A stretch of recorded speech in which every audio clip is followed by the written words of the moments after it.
Hey, thought we'd shoot a quick little video, show you what we've been doing to prepare for gardening season. We are opening up a new plot. We've never gardened on this plot since we've been on the farm for, oh gee, what have we been here now? 10 years? 11 maybe? I'm not sure. My wife's better at that number than me. I pretty much,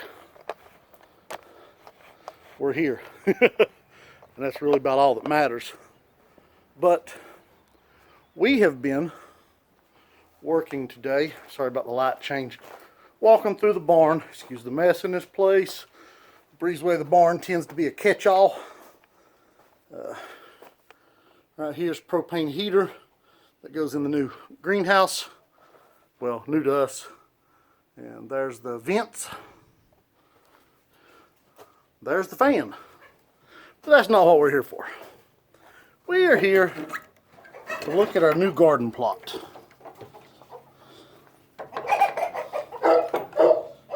You hear our two Great Pyrenees. They have been grounded. They are put in a large horse stall, double horse stall actually. They wouldn't stay in the fence, so we're working on a new fence system to keep them in. We brought a young one in, and he is being a bad influence on our old one. So, well,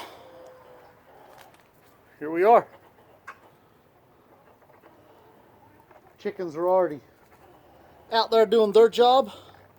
They'll be eating the worms, of course, that I really wish they wouldn't, but they're going to. They're going to eat the worms and bugs and the Japanese beetle larvae that's in the ground and so on and so forth. So they'll be working this ground here for probably about 3 weeks. I'm hoping we get enough warm weather in 3 weeks that some of these weeds start to germinate, and I will come back in with the flame weeder and clear this. So we've got some trees to clear, tree limbs technically to clear. We've got some walnuts close to this plot. Only one of them is going to stay. This walnut will be coming down, and this walnut up here will be coming down. So we'll bring them out of there. Obviously, well, I say obviously, if you don't know, walnuts, these are black walnuts. Walnuts exude, I guess is the word, a chemical called jugone, and I guess I'm pronouncing that right. And jugone is excreted from the roots of the walnut tree, and I'm sure the tree itself would excrete it too, but it poisons the ground under the tree. If you look over here at this walnut, you'll see about the only thing on the ground is a few vines that are growing, and there's a couple of little small trees that will probably eventually die. But if you look over here where there's not a walnut, you'll see lots of growth. So a lot of stuff can't grow under a walnut. The jugone, how you pronounce it, poisons the soil, and you can't grow tomatoes, peppers, and from my experience, a tomato anywhere near a black walnut is a bad idea. They are rough on tomatoes. But the good news is there's a lot of crops that tolerate a black walnut, the jugone that comes out of a black walnut. And cutting the tree down like what we're going to do is only a temporary fix, or only a long-term fix. Because cutting these 2 trees down we're going to cut down will eventually fix this problem, but we're talking 2 to maybe 10 years before they will decay in the ground enough to not be poisoning the soil. But that's not a big deal for us, because we can plant crops back here that tolerate jugone, and it'll be much better. This tree gets a haircut. Eventually it's going to come out, but we're going to take all these limbs that hang over the garden out so that they don't interfere with sunlight. Now, crops we can plant back here would include corn, So we want to catch all the sun we can for corn because corn really likes sunlight. So we will focus the corn here in this area, and that way it'll get our evening sun is down there, so to get all that evening sun and a little bit of the morning sun. And we can also plant squash. So who doesn't like squash? And onions, beets, carrots. Oh, I'm sure I am missing a ton, but you can't do eggplant, or this walnut is staying. This is on our side of the property. Those over there are on the neighbor's property, and he said he would just assume they were gone. So we're going to take advantage of it, and they're going to be gone. But this one we would like to keep, so we'll garden around this tree. We don't eat a lot of black walnuts, but it's nice to have a black walnut on the property. It comes in handy. So something we're going to work towards. But we can grow squash back here, like I said, in corn, and we grow a lot of squash, and we're starting to grow more and more corn every year, just trying to avoid the chemicals that are going in your corn seed and the corn that you buy in the grocery store. It doesn't really make sense financially to grow corn. You can buy it cheaper than you can grow it, but it's a health thing. Call me a worrywart, call me a conspiracy theorist, but I don't like chemicals in my food. Not fond of it. I think it causes cancers, and so that's why we do what we do. We're an organic farm. We've been a certified natural farm for years. We're now an organic farm. And so we continue to push the envelope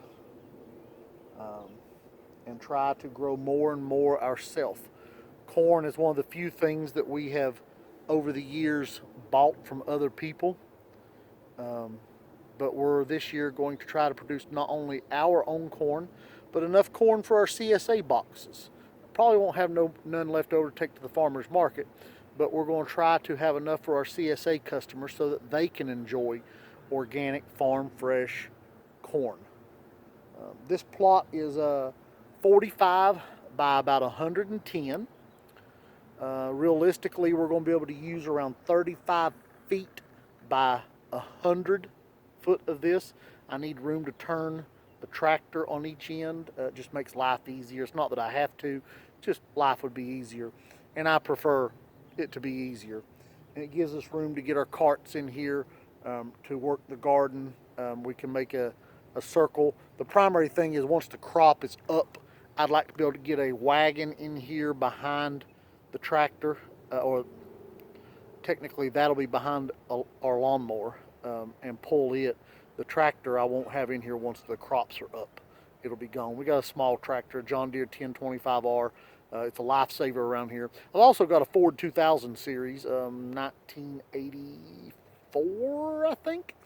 And that's a great tractor, but for the way we garden, it's probably not as practical as we would like for it to be. So we don't use the Ford too much. The John Deere does most of the work. It's a four-wheel drive, which makes things even better. Oh yeah, plus to this lot, be no deer damage in here. Deer can't get in here. So it'll be nice to be able to make sure the deer stay out of here. You know, deer are troublemakers. If anybody hasn't ever dealt with deer, they are absolute troublemakers. They'll destroy a crop. They'll destroy your corn. They'll destroy your squash. They'll destroy your tomatoes. And we're continuing to make that less of a problem. This fence will stop a deer in our area. You know, we got 6 foot with another 18 inches of barbed wire around the top. Deer don't go over that in our area. And the barbed wire is angled, which makes it harder for them to jump. I wish I had a fence like this around the whole property. That would be absolutely awesome. 6 foot fence with 18 inches of barbed wire around the top and angled like that would be absolutely amazing. But back here, we can keep them out of here. The barn covers one side of it, obviously. So they're not coming through the barn. And this fence covers two sides of it. Actually, 2.5, technically, yeah, 2.5 sides of it is covered by this chain link. The only thing that isn't is the neighbor's backyard, but deer don't go in there anyway, so I don't have to worry about it. So there'll be no deer in here. And then plus they have to go through the other garden to get to this garden. And then behind that garden, there's another fence. So it's going to be work for them to get in here if they want in here. So I can about say no deer damage. Groundhog damage? Possibly. We always have a groundhog problem around here. It's always an issue. Over here is our other garden that we haven't started working yet. And it's a little bit bigger than this one. It is about 46 feet, so roughly the same width. It's about 46 by 150. So that is our second garden. I'll do a video on that when we start working on that. And then we're going to tear up some new soil in the backfield this year and try to grow some watermelons and peppers and tomatoes. We need to move the tomatoes to a new lot. And the watermelons, we need more room so we can isolate the watermelons so our seeds will stay pure. You know, the further away you are, the better, but we'll isolate them as far as we can. And we grow watermelon in the lower field, in our lower garden. And we'll grow watermelon in the back field also. I think it'll work out great. And we've also got, just to let you know, we'll do a video on that. We've also got somewhere between 50 and 100 blueberry plants going in the ground early this spring. Hopefully here in the next week, actually, we'll start putting them in. So late winter, I guess, technically, midwinter, late winter. Weather permitting, you know, weather don't permit, we'll have to wait a little longer. Hopefully it works out. We did not amend the soil several years in advance. We are going to, clay soil generally has a close acidity rating to what we need. So we're going to use the clay soil and we're going to amend it with some pine bark soil conditioner. Pine bark is acidic, so it'll help, and it helps with drainage. The clay has a bad issue with drainage. And we're also going to, it's not for drainage because peat moss will hold on to moisture, but we're going to mix a little bit of peat moss in with that also because of the acidity level that it gives you.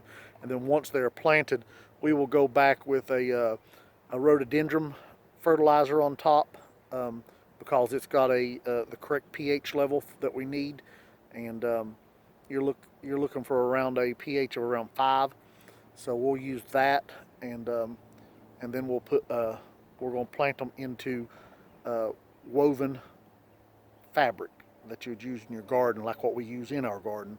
So we're going to plant them in that to keep the weeds down, and then we'll do mulch in between the rows, and we're looking forward to the challenge. We've already got probably 30 blueberries on the farm, but we're looking to triple that number this year, so we're probably going to put 60 in the ground. We've ordered 100, so we'll probably put 60 in the ground and we'll probably sell the rest. Still got a few things to do here. This has to come out. Got a little short section of fence here that'll have to come down.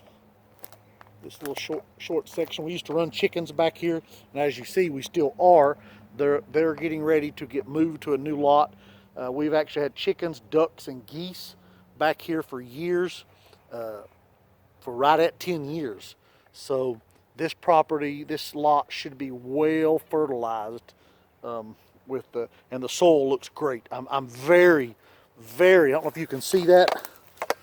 I am very happy with the condition of this soil. Earthworms are amazing back here, and earthworms, if you don't know much about earthworms, it don't take too many chemicals to kill them. And we use almost nothing on the farm. I mean, we don't use any chemicals, no chemical fertilizers, no nothing. But we do use some organic sprays from time to time to control, and we're not trying to annihilate, we're trying to control. We're not looking for perfect fruit, we're looking for good fruit. We're looking for good vegetables. We're looking for stuff that can be consumed. We're not looking for flawless. We try to educate our customers, because the more flawless your vegetables become, had to duck get in that door. But the more flawless they are, the more you have to spray them. And we are just not fond of that. So, anyway, that's all I've got for you today. We're continuing to progress with seeding as the year we're going into the year a little bit. More peppers, more herbs, more brassicas, more greens, kale, lettuce, spinach, mustards. We're really trying to step up the game this year.